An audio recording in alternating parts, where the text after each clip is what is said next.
اب دست ادب جوڑ کے مجھے بالکل بے ارادہ ایک چیز ابھی دل میں آ گئی، زبان پر آ گئی، جو موضوع سے جڑی ہوئی ہے، تو عرض کر کے آگے بڑھوں۔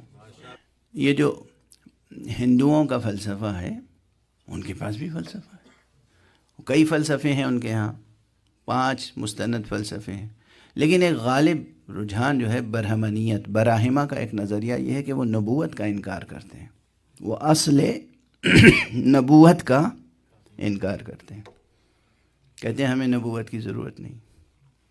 لکھنؤ میں ایک کانفرنس تھی، مرحوم مغفور علامہ ڈاکٹر سید قلبی صادق صاحب قبلہ کے حکم پہ میں اس کانفرنس میں شریک ہوا تھا، اور وہ خود موجود تھے، اور مختلف مذاہب کے لوگ وہاں تھے۔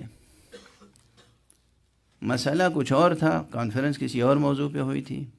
ایک ہندو دانشور نے یا ایک ہندو مبلغ نے اپنے نظریات کی تبلیغ اسی بہانے سے کرنا شروع کی، تو وہ ممبر پہ آئے، مطلب اسٹیج پہ آئے، پوڈیم پہ آئے، اور انہوں نے آنے کے بعد کہا کہ مسلمانوں، تم کہتے ہو لا الہ الا اللہ محمد رسول اللہ، میں توبہ کے ساتھ عرض کر رہا ہوں، ان کا جملہ نقل کر رہا ہوں، نقل کفر، کفر نباشد۔ مسلمانوں، تم کہتے ہو لا الہ الا اللہ محمد رسول اللہ، میں کہتا ہوں لا الہ الا اللہ ذرہ ذرہ رسول اللہ۔ مطلب وہ نبوت کی ضرورت کے منکر ہیں۔ وہ کیا کہتے ہیں کہ عالم فطرت میں ہر چیز ہمیں خدا کی طرف لے جاتی ہے، تو ہمیں کسی نبی کی ضرورت کیا ہے؟ مجھ پہ جو بیتی وہ بیتی، میں نے جو جواب دیا وہ بھی عرض کر رہا ہوں۔ وہ جو کانفرنس تھی وہ اصلاح معاشرہ پہ تھی، کہ صاحب معاشرے میں جو جرائم ہو رہے ہیں ان کو روکا جائے، جو لوگ رحم مادر میں بچیوں کا قتل کر دیتے ہیں، پتہ لگا لیتے ہیں نا آج کل کہ لڑکی ہونے والی ہے یا لڑکا، تو لڑکی ہونے والی ہے تو وہیں اسے قتل کر دیتے ہیں، تو لڑکی بچاؤ مہم اور اس طرح کی بہت سی چیزیں وہاں تھیں۔ جب میں تقریر کرنے کے لیے کھڑا ہوا تو میں نے کہا میں اصلاحی تقریر جو موضوع ہے اس پہ تو بعد میں آؤں گا، پہلے میں آپ نے جو ایک سلوگن دیا ہے اس کا جواب دے دوں کہ لا الہ الا اللہ ذرہ ذرہ رسول۔ اگر بھیا ذرہ ذرہ رسول اللہ ہے تو جو لڑکی کو قتل کر رہا ہے وہ بھی رسول اللہ ہے، جو روک رہا ہے وہ بھی رسول اللہ ہے، جو جرم کر رہا ہے وہ بھی رسول اللہ ہے، اور جو جرم کو روک رہا ہے وہ بھی رسول اللہ ہے، ہر چیز ہی رسول اللہ ہے۔ یہ بالکل ویسے ہی ہو گیا جیسے ہمارے ہاں سب کو برابر کر دیتے ہیں۔ صلوات پڑھ دیجئے محمد۔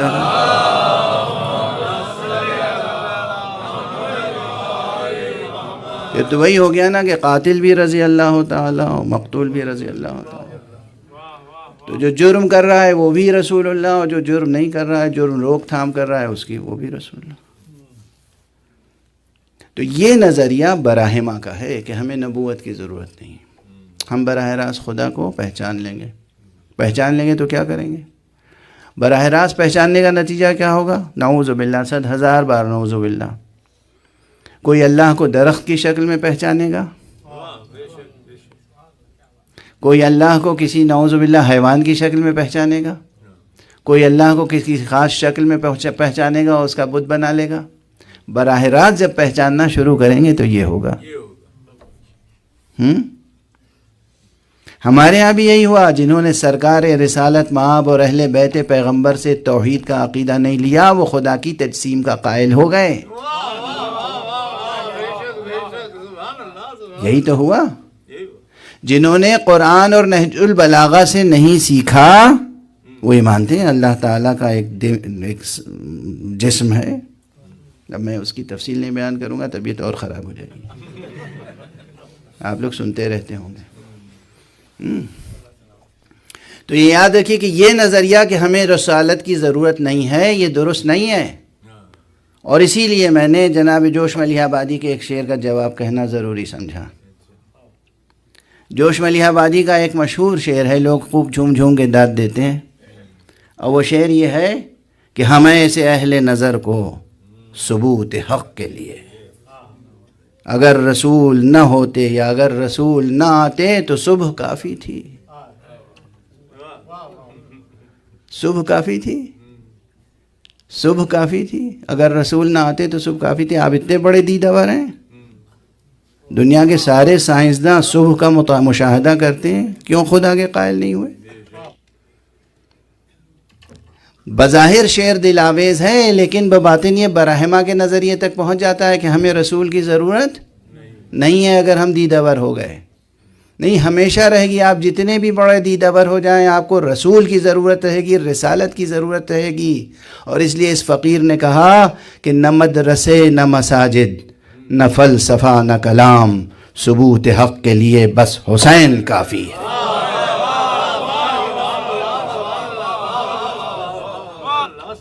ان ہستیوں کی عظمت سمجھیں، ان ہستیوں کی عظمت سمجھیں، ان ہستیوں کی عظمت معلوم ہے کیا؟ خود قرآن میں بھی کہا ہے نا، یہ بھی ہماری آیت ہے، وہ بھی ہماری آیت ہے، یہ بھی ہماری نشانی ہے، وہ بھی ہماری نشانی ہے۔ اس کا سہارا لیتے ہیں لوگ۔ کائنات کا ذرہ ذرہ اللہ کی نشانی ضرور ہے، مگر ان نشانیوں کو آپ اپنے قدموں سے روندتے پھرتے ہیں، اور ہر نشانی آپ کو پکار پکار کے کہتی ہے کہ ہمارا کوئی خالق ہے، مگر آپ اس کے سامنے سے گزر جاتے ہیں اپنے انکار و فسق کے باوجود کے ساتھ۔ لیکن خدا کی قسم، معصوم ہستیاں وہ ہیں کہ اگر واقعاً کوئی ان کے سامنے آ جائے، واقعاً کوئی محمد مصطفیٰ کے سامنے آ جائے، واقعاً کوئی علی مرتضیٰ کے سامنے آ جائے، واقعاً کوئی سیدہ زہرا کے سامنے آ جائے، واقعاً کوئی حسن اور حسین کے سامنے آ جائے، ان معصوم ہستیوں کے سامنے کوئی آ جائے خدا کا مسئلہ لے کر، ممکن نہیں ہے کہ وہ خدا کا کلمہ پڑھتا ہوا واپس نہ جائے۔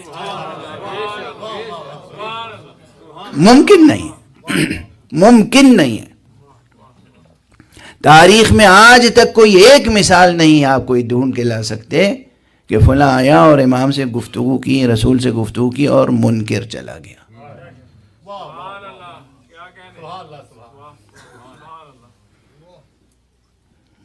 اس پر بحث کریں گے لوگ، مجھے معلوم ہے، میں تو ایسی باتیں کہتا ہی ہوں کہ بحث ہو اس پر، بحث ہونی چاہیے۔ بحث کو بحث کے آداب کے ساتھ ہونا چاہیے۔ معصوم ہستیاں وہ ہیں کہ ان کے سامنے کوئی آئے، خدا کو ڈھونڈتا ہوا ان کے پاس پہنچے تو وہ خدا لے کے جائے گا، خدا مل جائے گا اسے۔ اچھا، اب ایک لطیف سی بات کہوں لطیف انداز سے کہ باب توحید میں سب سے بڑی چیز وسیلہ شناسی ہے۔ کوئی صاحب نماز پڑھنے کھڑے ہوں اور توجہ کریں اجزاء و ارکان نماز پر، تو ایک چیز ضرور منکشف ہوگی ان کے سامنے۔ وہ کیا؟ نماز شروع کہاں سے ہوتی ہے؟ تکبیر سے، اللہ اکبر، تکبیرۃ الاحرام، پہلا واجب، پہلا رکن نماز کا۔ اگر کوئی اذان نہ دے، اقامت نہ کہے، صرف کہ اللہ اکبر اور نماز شروع کر دے، اس کی نماز ہو جائے گی۔ تو اللہ کے پاس گئے ہیں براہ راست، اللہ اکبر، اور اللہ سے کہہ کیا رہے ہیں؟ ایاک نعبد و ایاک نستعین، تیری ہی عبادت کرتے ہیں، تجھے سے مدد چاہتے ہیں۔ اور جب نماز ختم ہوتی ہے تو اللہ کہتا ہے کہ اب کہو السلام علیکہ ایھا النبی ورحمۃ اللہ۔ دروازہ کھٹکھٹایا تھا خدا کا، دروازہ کھلا تو پیغمبر سامنے آ گئے۔